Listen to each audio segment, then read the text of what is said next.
اللہ رب العالمین فرمائے گا کہ جنت میں انہیں طرح طرح کے پھل دیے جائیں گے، وہ اسے کھائیں گے، اس سے لطف اندوز ہوں گے۔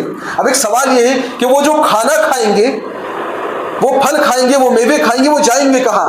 کیا انسان کو بول و براز کی، پیشاب اور پاخانے کی ضرورت پڑے گی جنت میں؟ تو اس کا جواب ہے نہیں، ان کو جنت میں پیشاب اور پاخانے کی ضرورت نہیں پڑے گی، نہ تو ان کو تھوک آئے گا، نہ ہی ان کی ناک بہے گی، اور نہ ہی ان کو قضاء حاجت کی ضرورت پڑے گی۔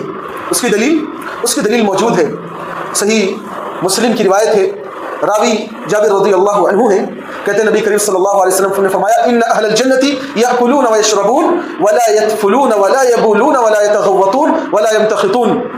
اللہ کے رسول صلی اللہ علیہ وسلم نے فرمایا کہ جنتی لوگ مزے سے کھائیں گے پیئیں گے، نہ انہیں تھوک آئے گا، نہ ہی انہیں پیشاب اور پخانے کی ضرورت پڑے گی، اور نہ ہی ان کی ناک بہے گی۔ تو بعض صحابہ کرام نے پوچھا اللہ کے رسول صلی اللہ علیہ وسلم فما بال الطعام، کھانے کا کیا ہوگا؟ وہ جو کھانا کھائیں گے جنتی لوگ اس کا کیا ہوگا؟ تو آپ صلی اللہ علیہ وسلم نے فرمایا جشاء ورشح کرشح المسک۔ اللہ کے رسول نے فرمایا کہ ایک ڈکار آئے گی، جیسا کہ میں نے بیان کیا آج، ایک ڈکار آئے گی اور ایک ڈکار سے ہی وہ کھانا ہضم ہو جائے گا، اور ان کو پسینہ آئے گا جو مشک کی خوشبو کی طرح ہوگا، اور اسی سے ان کا کھانا ہضم ہو جائے گا۔ یہ نعمت اللہ رب العالمین جنتیوں کو عطا فرمائے گا۔ تو اتنی بڑی نعمت اللہ رب العالمین نے تیار کر رکھی ہے، اس کو حاصل کرنے کے لیے ہمیں تو دن رات محنت کرنی چاہیے، دن رات کوشش کرنی چاہیے۔